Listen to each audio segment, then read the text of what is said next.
Amigos da Rádio Brasil Espírita de Maceió, saudamos a todos vocês, os internautas de uma forma geral, e cá estamos, para mais um programa sobre o Evangelho segundo o Espiritismo em sua simplicidade. É, sem dúvida nenhuma, muito importante nos fundamentarmos sempre nas obras básicas de Allan Kardec, o nosso codificador. E neste dia nós estaremos comentando o capítulo 6 do Evangelho segundo o Espiritismo, que é intitulado O Cristo Consolador. Vejam bem, esse capítulo ele é significativo para nós, porque mostra claramente um dos objetivos do Espiritismo, da mensagem espírita junto ao povo de uma forma geral.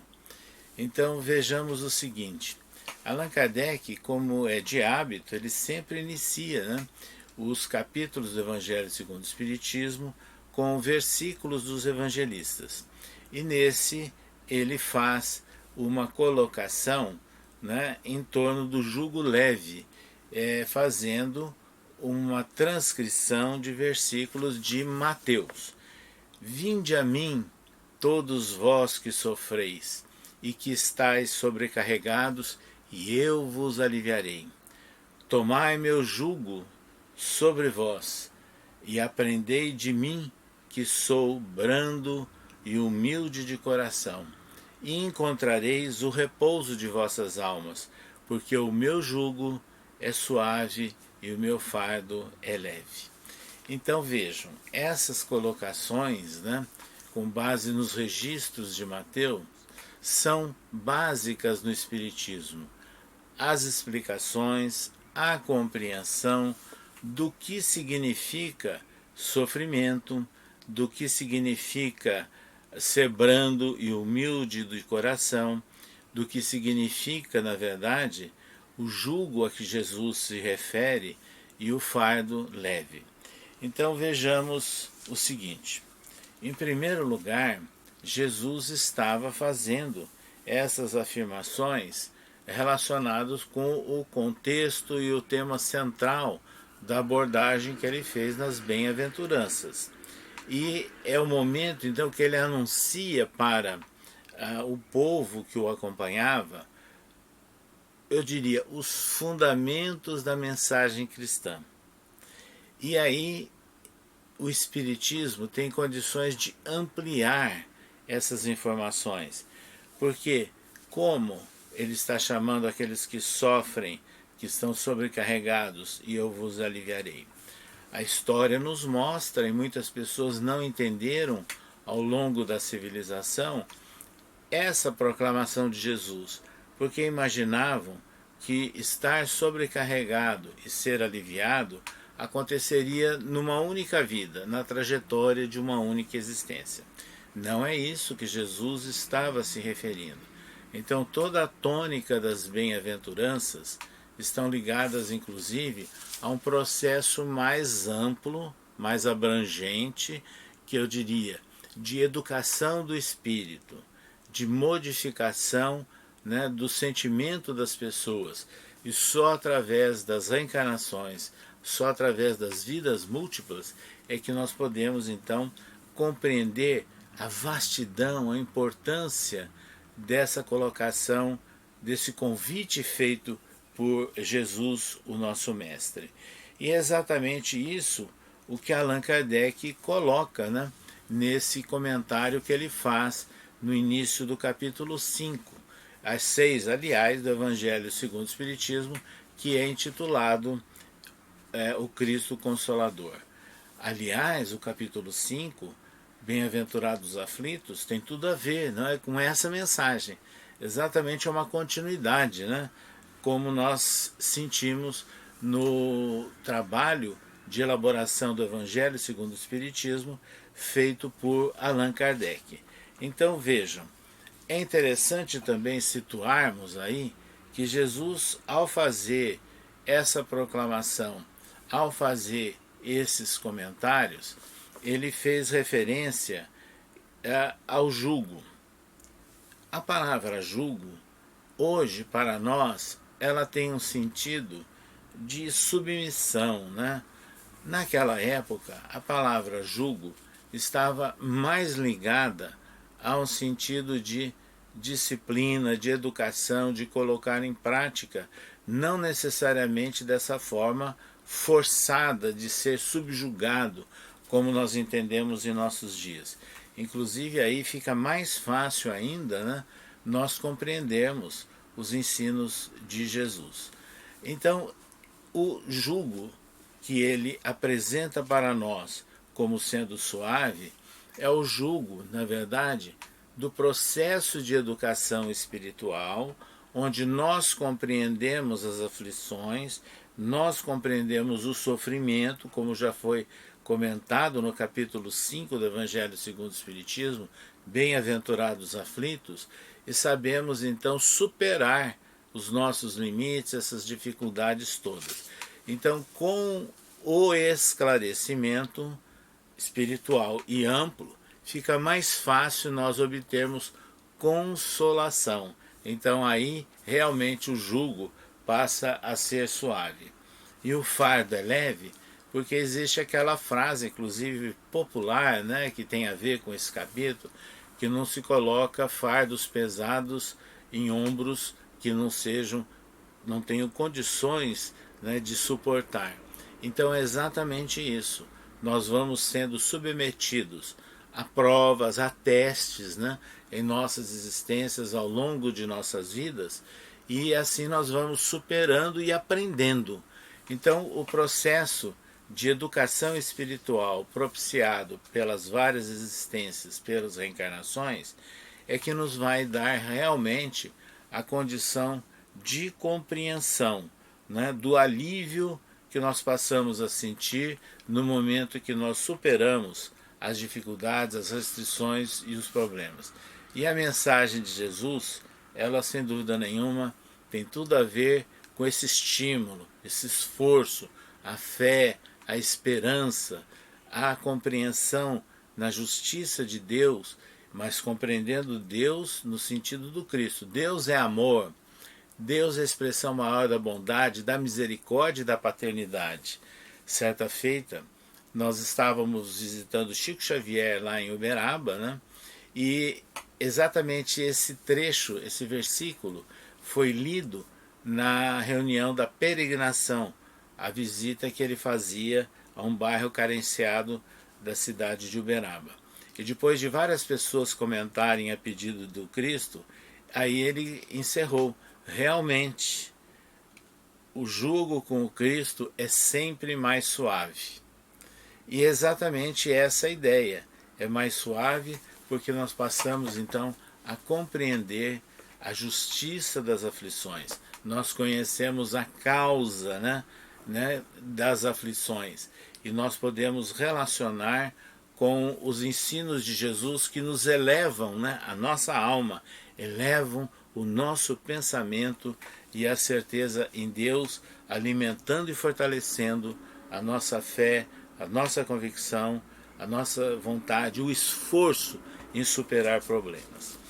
Esse capítulo 6 do Evangelho segundo o Espiritismo também traz aqui um outro comentário feito por Allan Kardec, agora com base em versículos de João, que é o Cristo Consolador. Então Jesus, nos últimos dias de contato com seus discípulos, prévios à crucificação, ele dá algumas orientações, né? E falou: se vós me amais, guardai os meus mandamentos, e eu pedirei a meu Pai, e ele vos enviará outro Consolador, a fim de que permaneça eternamente convosco, o Espírito da verdade, que o mundo não pode receber, porque não o vê e não o conhece, mas, quanto a vós, conhecê-lo-eis, porque permanecerá convosco e estará em vós. Mas o Consolador, que é o Santo Espírito que meu Pai enviará em meu nome, vos ensinará todas as coisas e fará relembrar de tudo aquilo que eu vos tenha dito. E o interessante é que Allan Kardec, então, nesse capítulo 6 do Evangelho segundo o Espiritismo, ele identifica esse Consolador prometido por Jesus como o Espiritismo. Então aí nós começamos então a conectar, mostrar que Kardec, no Livro dos Espíritos, na terceira parte que trata das leis morais, dos ensinos de Jesus, no Evangelho segundo o Espiritismo, entrando na análise das experiências com o Cristo, as parábolas, os ensinos, os exemplos, aqui ele reconhece que o Espiritismo daria continuidade, daria cumprimento, daria fortalecimento a esses ensinos de Jesus. Então vejam, essa colocação feita por Allan Kardec em O Evangelho segundo o Espiritismo é de capital importância para nós entendermos o papel do Espiritismo em nossos dias. O Consolador, prometido por Jesus. E é exatamente nessas condições é que Allan Kardec coloca, então, mensagens assinadas pelo Espírito de Verdade. Quem é o Espírito de Verdade que assina várias mensagens nesse capítulo? Lá nos textos da Bíblia, nós escutamos nas manifestações de Deus, do Espírito do Senhor, dos Espíritos em nome do Senhor, em outras religiões do Espírito Santo. Eu diria que é tudo a mesma coisa. É uma questão de sinonímia. Espírito, que é chamado de verdade, assinando mensagens do Evangelho segundo o Espiritismo, é um grupo, é uma equipe, é uma corte de espíritos superiores que falam em nome de Jesus. Então a mesma coisa, esse conceito válido para as outras colocações de outros textos de outras religiões. Então, na verdade, o Espírito de Verdade vem afirmando aqui, né, no Evangelho segundo o Espiritismo, essa interpretação que Allan Kardec adotou. Espíritas, amai-vos eis o primeiro ensinamento, instruí-vos o segundo. Todas as verdades se encontram no cristianismo. Os erros que nele se enraizaram são de origem humana. Então vejam bem, muitas pessoas sempre lembram dos enganos, dos erros do cristianismo ao longo da história. E aqui essa mensagem do Espírito de Verdade é muito clara, dizendo que os erros do cristianismo são de origem humana. Fomos nós, homens, em outros momentos, em outras vidas, em outras reencarnações, que cometemos por desconhecimento. Mas agora nós temos a grande possibilidade, o privilégio, a oportunidade de ampliar esse conhecimento com a certeza da imortalidade da alma e irmos avante no aprofundamento, no conhecimento dos ensinos trazidos por Jesus. Então vejam bem, é o Espírito de Verdade que também escreveu: em verdade vos digo, aqueles que carregam seus fardos e que assistem seus irmãos são meus bem-amados. Instruí-vos na preciosa doutrina que dissipa o erro das revoltas e que ensina o objetivo sublime da prova humana. Há pouco nós falamos sobre isso em outras palavras.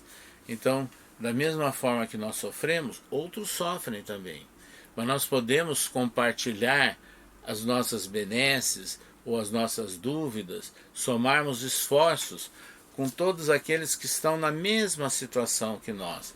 O planeta Terra não é um planeta de espíritos evoluídos, não é um planeta de espíritos perfeitos. Aliás, segundo o Livro dos Espíritos, o único espírito puro e perfeito que habitou a Terra é Jesus.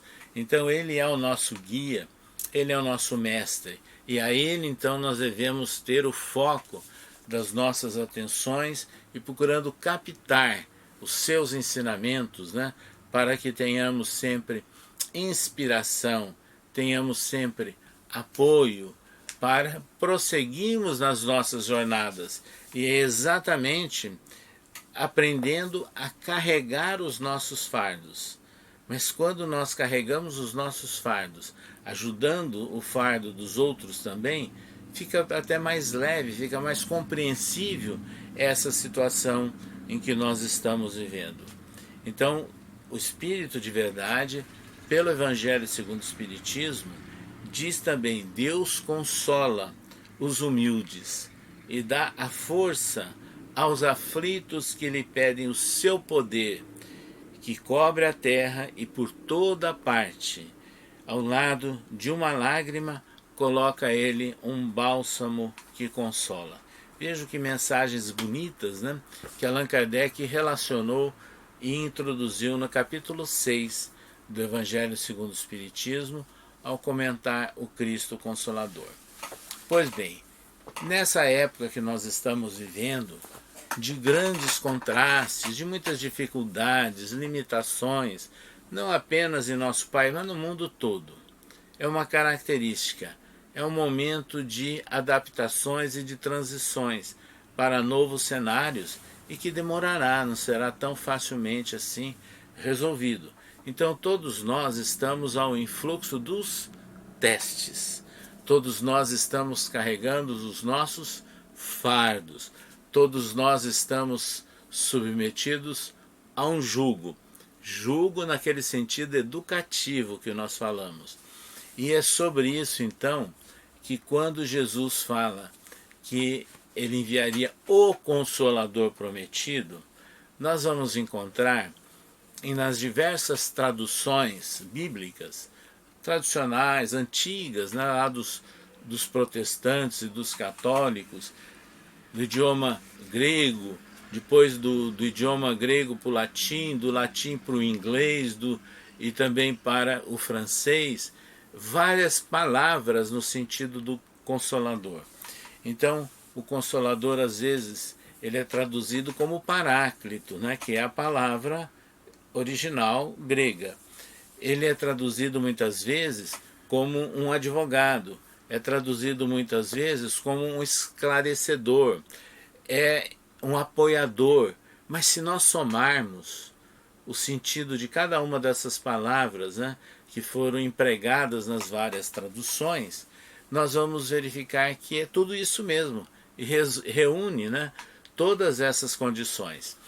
Allan Kardec, ele utilizou para a elaboração do Evangelho segundo o Espiritismo a tradução feita do latim para o francês do Lemaitre de Sacy, que foi no século XVII.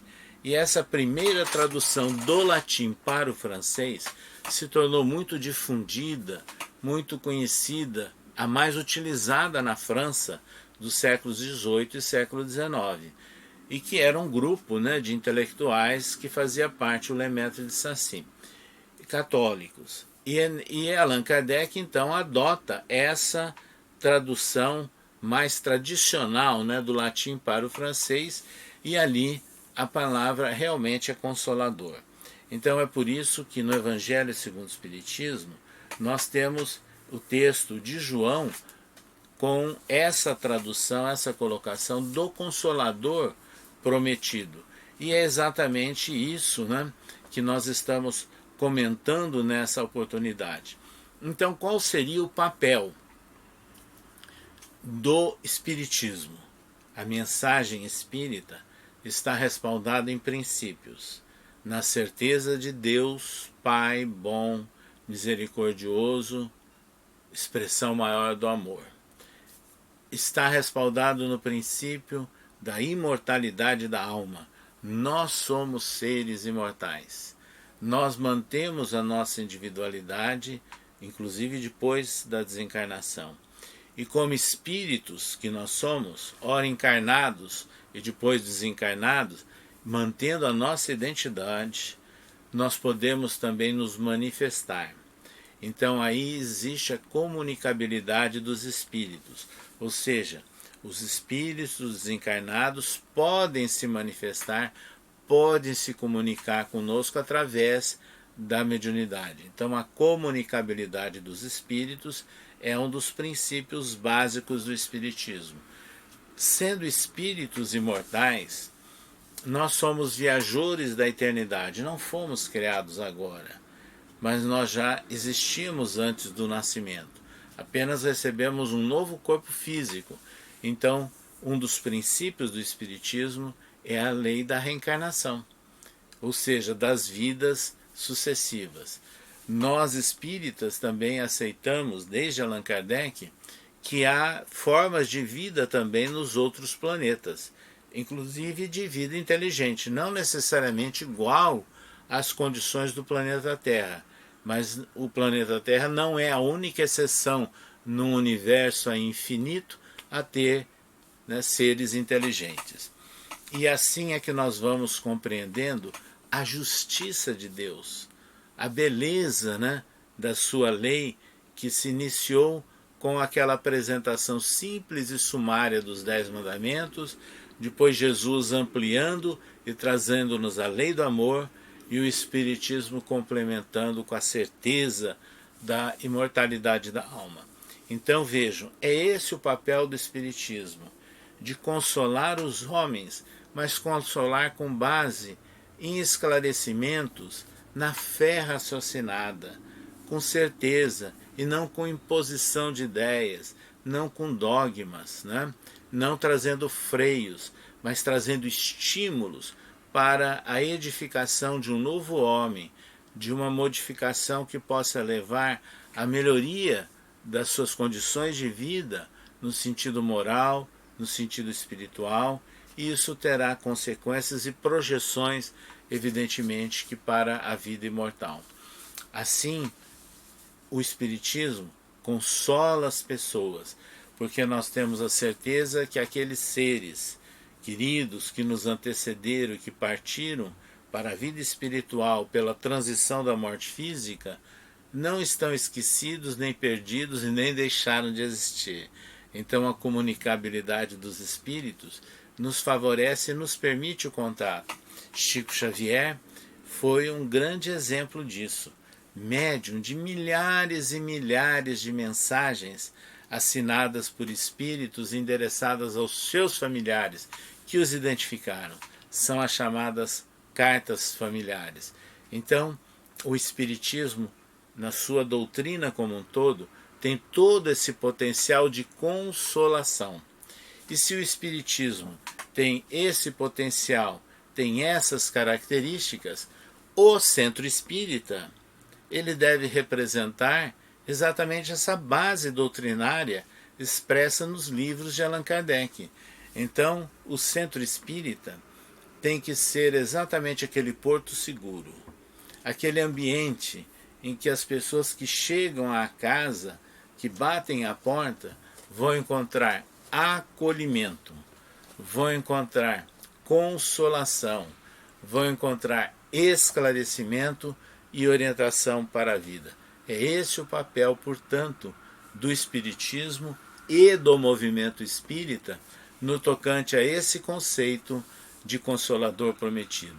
Vejo, portanto, quanto é importante o capítulo 6 do Evangelho segundo o Espiritismo, o Cristo Consolador. Deixamos, portanto, essas ideias para que vocês estudem, meditem e pensem sempre na adoção nas nossas vidas, em nossas atividades. Até um próximo programa.